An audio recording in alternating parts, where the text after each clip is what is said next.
One of the books I'm going to be sharing with you today is I'm Worried, and this book is by Michael Ian Black and Debbie Ridpath-Ohi. And it is about this potato who is very, very worried.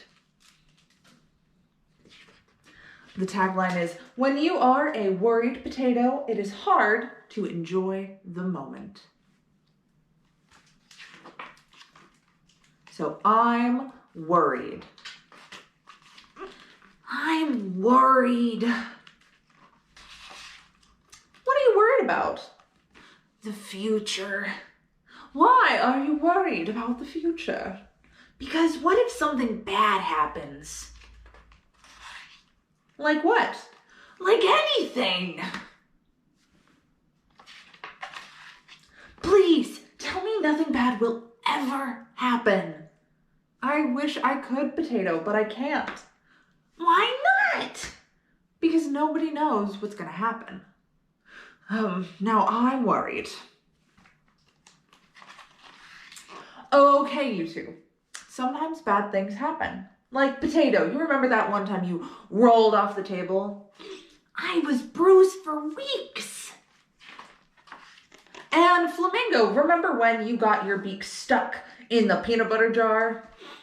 Peanut butter is the worst.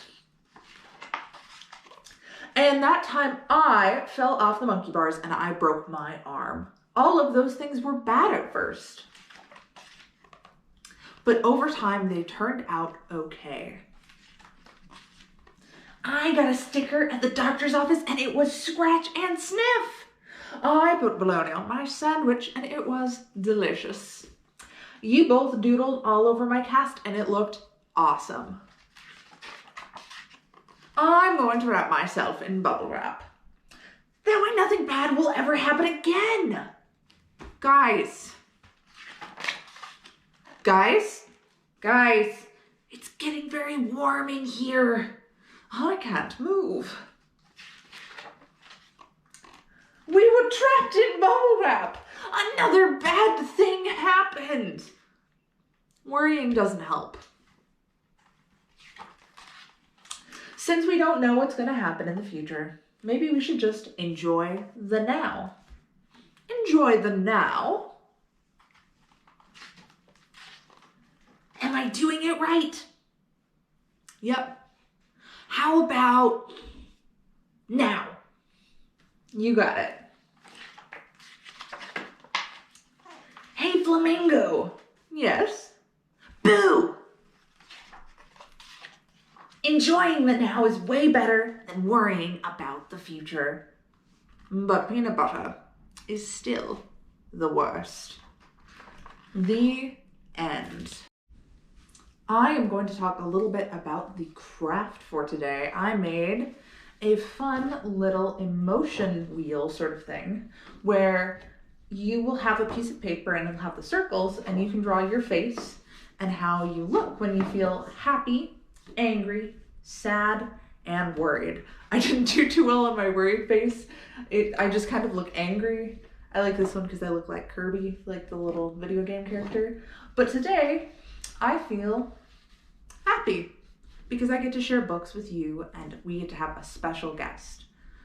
So if you would like to do this craft, we have some ready at the Lawrence Public Library. If you go to the Reader's Theater, we should still have some left. Okay, friends at home, let's sing a song together. I think we should sing If You're Happy and You Know It, but let's do it with a twist. So I have all of these different faces for emotions. We have surprised, we have happy, we have sad, we have silly, and we have mad.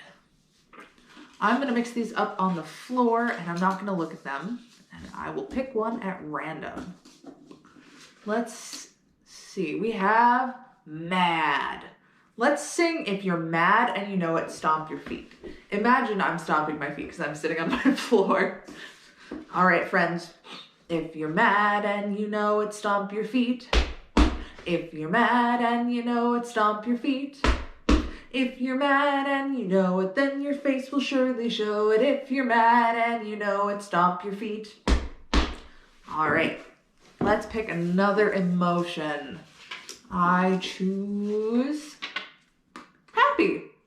Okay, let's do if you're happy and you know it, clap your hands. If you're happy and you know it, clap your hands. If you're happy and you know it, clap your hands. If you're happy and you know it, then your face will surely show it. If you're happy and you know it, clap your hands. All right, I'm gonna pick one more emotion and then we will move on. Let's see, I'm not gonna look. Our emotion is sad. What do we do when we're sad? Do we cry when we're sad?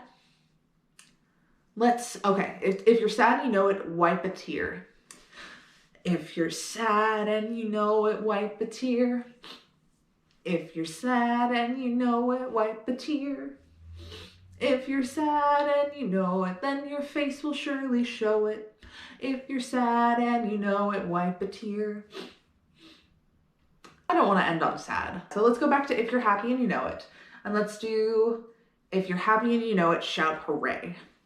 If you're happy and you know it, shout hooray, hooray. If you're happy and you know it, shout hooray, hooray. If you're happy and you know it, then your face will surely show it. If you're happy and you know it, shout hooray, hooray. All right, friends, we are now going to turn everything over to our very special guest, Dr. Lindsey McDaniel from Panda Pediatrics. I will see you next week. Hi kids at home, I'm Dr. Lindsey McDaniel from Panda Pediatrics here in Lawrence. I'm really excited to join you for Storytime today, and I have some really great books about emotions and mental health to read with you guys. So let's get started. The first book I have today is called When Sadness is at Your Door. It's by Eva Eland. All right, here we go. Hopefully you guys can see it okay. Sometimes sadness arrives unexpectedly. This is our blue friend, sadness. It follows you around and sits so close to you, you can hardly breathe. I'm sure you've all felt like that, where you just had so many emotions and you were feeling really sad, and that was just all you could think about. You can try to hide it, your sadness, but it feels like you've become sadness yourself.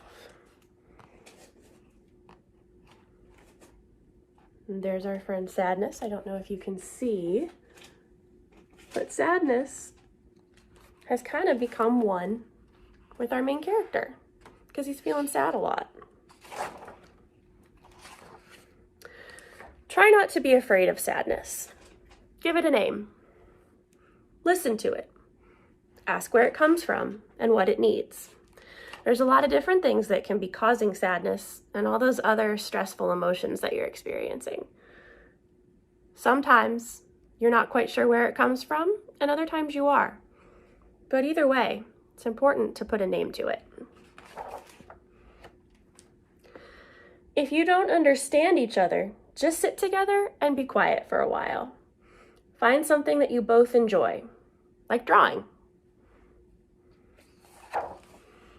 listening to music, or drinking hot chocolate.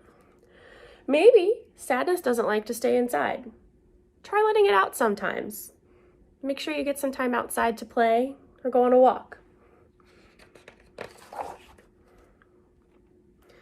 Go for a walk through the trees. You can listen to their sounds together.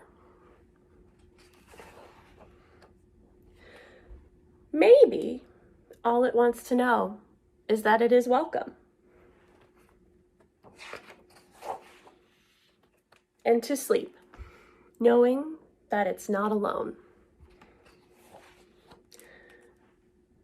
When you wake up, it might be gone. Today is a new day. The end. I think this is a really great book, and a really important book to teach you guys about your emotions and how to deal with them. Sometimes it's sadness, or sometimes it's anger. Sometimes you're not quite sure what it is, but you just feel like you're unhappy all the time. Sometimes it's just for one day, and sometimes it's for a lot of days. But there are lots of ways to deal with it. Just like in the book, you can give it some labels so that you can talk about it. You can have a snack, you can read a story, you can do some art, go on a walk. Whatever it is that makes you feel better and gives you some time to work through your thoughts. It's really important to take that time, and also to make sure that you have someone you can talk to when you're feeling down and let them know how you're feeling and how to get through your day. If you feel like it's really hard for you to get through your day, or if you parents are noticing that your child is sad or angry more than they ever have been and think that they need help, you can always talk to your child's doctor as well about ways to help them. On that note of ways to help kiddos who are feeling down, like you may or may not be during this tough time with the pandemic lately, I have one more book to read. It's called Be Still, An Invitation to Meditation. Meditation is just one of the great strategies you can use when you're feeling sad, overwhelmed, angry, to help yourself feel better. So let's learn a little bit more about it. Be Still, An Invitation to Meditation. All right, this is Bentley. Bentley is a lovable, calm honeybee. He lives in a hive in a tall oak tree.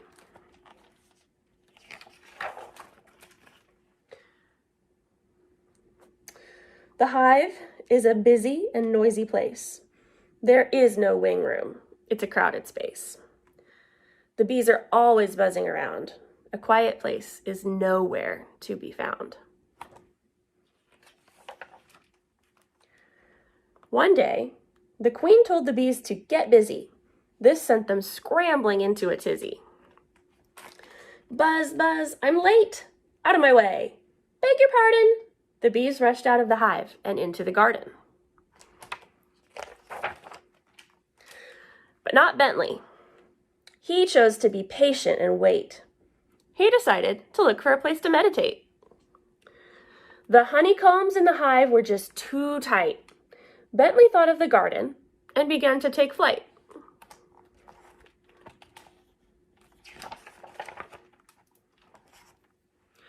He searched the garden for a place to be still when, bingo, he spotted the right daffodil.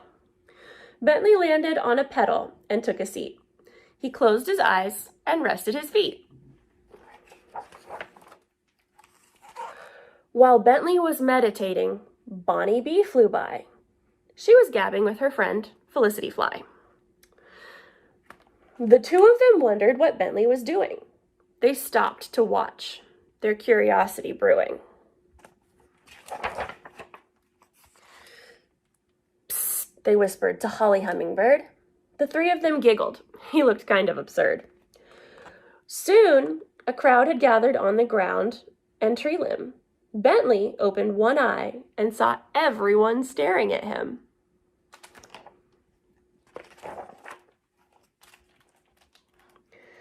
Sammy Squirrel asked, "What are you doing, Bentley?" "I am meditating to quiet my mind," he said gently. "Sometimes I have too many thoughts in my head. Meditation can help me stay focused instead." Working hard to make honey can cause stress for a bee, but meditation creates a calm feeling in me. Sometimes emotions can sting, like anger and frustration. I help soothe these feelings with meditation.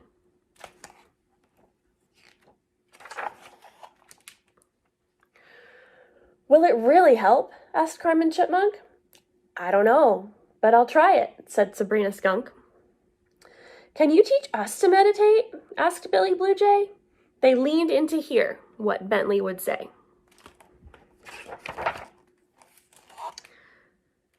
Find a quiet spot to sit down. That's the first thing to do. Your eyes can be closed or open, whatever feels right for you. Next, Bentley said, take a breath in with comfortable ease, then let your breath out like a soft, gentle breeze.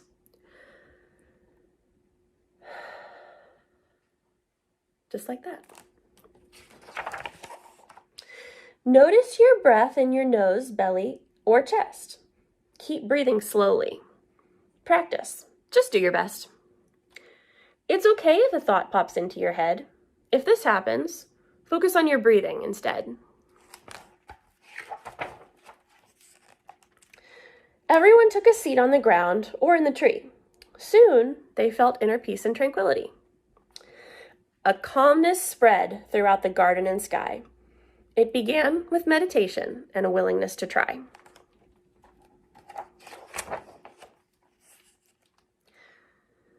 Now, before the animals burrow, build, or pollinate, they gather in the garden to sit and meditate. So when life is hard or you just need to chill, think of Bentley and try to be still. That's the end, but for parents, this book also has lots of cool information about meditation and how to do it that you can practice with your kiddos. I hope you guys liked these stories and that they were helpful to you to learn how to deal with all of your emotions. Thanks so much for listening and enjoying these stories with me. I hope you guys all have a great day. Bye-bye.